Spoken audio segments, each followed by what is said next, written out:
வணக்கம். நான் இன்றைக்கி உங்களுக்கு ஒரு வீடியோ கொண்டு வந்திருக்கிறேன். தெய்வம் வீட்டில் இல்லை அப்படிங்கிறது உங்களுக்கு ஒரு உணர்வு வரும். அந்த உணர்வு யாருக்கெல்லாம் தெய்வம் இருக்குது இல்லைங்கிறத நீங்கள் பார்த்துக்கலாம். தெய்வம் இருக்கிற வீட்டை பற்றி நம்ம பேசுவோம், சரியா? தெய்வம் இருக்கிற வீட்டில் நிறைய பிரச்சனைகள் வராது.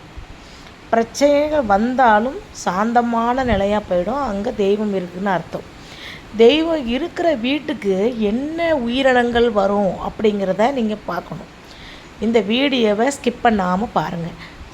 நீங்கள் ஸ்கிப் பண்ணாமல் பார்த்தா மட்டும்தான் நான் என்னென்ன சொல்கிறேங்கிறது உங்களுக்கு தெரியும். அது என்னென்னலாம் உங்கள் வீட்டுக்கு வந்ததுங்கிறத எனக்கு நீங்கள் கமெண்ட் பண்ண முடியும், சரியா? முதல்ல நம்ம வீட்டுக்கு எதிர்பாராத உயிரினம் ஒன்று வரும். எதிரே பார்க்க மாட்டோம். அதாவது பச்சை கிளி. அந்த கிளி வந்துச்சுனாலே நம்ம வீட்டில் தெய்வ சக்தி அதிகமாக இருக்குது அப்படிங்கிறத நம்ம உணர்ந்துக்கணும். அந்த தெய்வம் இருக்கிறதா உதாரணமாக அமைக்கிறது பச்சை கிளி. அந்த பச்சை கிளி யார் வீட்டுக்கும் அவ்வளோ சீக்கிரம் வந்துடாது. இந்த கூண்டுக்குள்ளே அடைக்கிறதெல்லாம் கிடையாது. பிடிச்சிட்டு கூண்டுக்குள்ளே அடைச்சி வைக்கிறதெல்லாம் கிடையாது. இயல்பாக நம்ம வீட்டில் உட்காரும். அப்போ நம்ம தெய்வம் கடாட்சம் நம்ம வீட்டில் இருக்குது அப்படிங்கிறத நீங்களே யாருக்கிட்டையும் போய் கேட்க வேண்டிய அவசியம் இல்லை. நீங்களே நினச்சி பார்த்துக்கலாம். அடுத்தது புறா. அந்த புறாவுக்கு பணத்தை ஈர்த்து கொடுக்குற வசீகரம் உண்டு. அந்த வீட்டுக்கு புறா வந்துட்டா எதிர்பாராமல் நம்மளுக்கு இன்றைக்கி ஒரு அதிர்ஷ்டம் காத்துட்ருக்கு அப்படின்னு நம்ம நினச்சிக்கலாம். ஏன்னா தெய்வம் இருக்கிற வீட்டில் தான் அந்த புறாங்கிறது வரும். அந்த புறா வந்த அன்னைக்கு நம்மளுக்கு ஜாலி தான். காசு வந்துடும். நம்ம எதிர்பார்க்குற இடத்துலேருந்து நிறைய பணவரவுகள், நிறைய சந்தோஷம், உறவினர்கள் எல்லோரும் வருவாங்க. சந்தோஷமாக இருக்கும் புறாவை பார்த்தா அன்னைக்கு.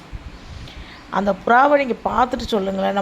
அது உங்கள் வீட்டுக்குள்ளே யதார்த்தமாக வந்துடும். யதார்த்தமாக வந்துச்சுன்னா அன்னைக்கு யாராவது உங்களுக்கு கொடுக்க வேண்டிய பணத்தை கொடுப்பாங்க. தெய்வ கடாட்சம் நல்லா இருக்கும். நீங்கள் எதை பற்றியும் பயப்பட வேண்டாம். தெய்வம் இருக்கான்னு யாருக்கிட்டையும் போய் ஒரு மாதிரி கேட்க வேண்டிய அவசியமே கிடையாது. இந்த உயிரினங்கள்லாம் நம்ம வீட்டுக்கு வந்துட்டுன்னா கண்டிப்பாக நம்ம வீட்டில் தெய்வ கடாட்சம் இருக்குது, தெய்வம் இருக்காங்கன்னு நம்ம நினச்சிக்கலாம். இன்னொரு இது அணில். இந்த அணில் நம்மளை என்ன உதாரணம்னா, கஷ்டகாலம் வரும்போது நீங்கள் பணத்தை சேமிச்சிக்கிங்க. அணில் வந்துட்டாலே சொல்கிறது அது ஒன்று தான். பணத்தை சேமித்து வைங்க, சேமித்து வைங்க, சேமித்து வைங்கன்னு அது சொல்லும். அது நம்மகிட்ட கத்தும். அது எதிர்பாராமல் வரும். இப்போ அணில் எல்லார் வீட்டுக்கும் வருது. அது அந்த நம்ம வைக்கிற உணவை சாப்பிட்டுட்டு அது கத்திட்டு போகும். பணத்தை சேஃப்டி பண்ணி வைங்க. அதுக்கு அணில் வந்தாலே வீட்டுக்கு காரணம் அதுதான். பணம் இருந்தால் சேஃப்டி பண்ணுங்கள், வேஸ்ட்டாக செலவு பண்ணாதீங்க அப்படின்னு அது மிச்சம் பிடிக்கிறது. ஏன்னா அணில் சாப்பாடை இங்கேயும் அங்கேயும் எங்கேயும் ஒதுக்கி வைக்கும். அது ஒதுக்கி வச்சிச்சுன்னா அதை ஏன்னா அது மிச்சம் பிடிச்சி ஒதுக்கி வச்சு மறுநாளுக்கு வச்சுக்கும். அது அப்படி தான் அந்த அணில் ஒதுக்கி. நீங்கள் பாருங்கள், அணில் சாப்பிடும்போது இங்கே கொஞ்சம் ஒதுக்கும், இங்கே கொஞ்சம் ஒதுக்கும், அப்படி ஒதுக்கும். அதனால் மிச்சம் பிடிச்சி வைங்கன்னு சொல்கிற அறிகுறியாக அது சேரும் அணில். இன்னொன்று சொல்லவே வேண்டாம், சிட்டுக்குருவி. எங்கேயாவது கூடை கட்டி வச்சுருவாங்க. அவங்க வந்தாங்கன்னா அவங்களுக்கு இந்த இடம் நம்மளுக்கு பிடிச்சிருச்சு அப்படின்னா தான் அந்த இடத்துல கூடை கட்டுவாங்க. ஏன்னா அவங்களுக்கு இந்த இடத்துல வீடு கட்டினா நம்ம சொந்த வீடு, நம்மளுக்கு பிரச்சனை இல்லை, தெய்வ கடாட்சம் இருக்குது அப்படின்னா தான் அவங்க அந்த வீடையே கட்டுறதுக்கு ஆரம்பிப்பாங்க. எல்லாம் வருவாங்க போவாங்க. ஆனால் வீடு கட்டி அமர்றதுன்னா தெய்வம் இருக்கும் இடத்துல தான் வீடு கட்டி அமர்வாங்க, குஞ்சு பறிப்பாங்க.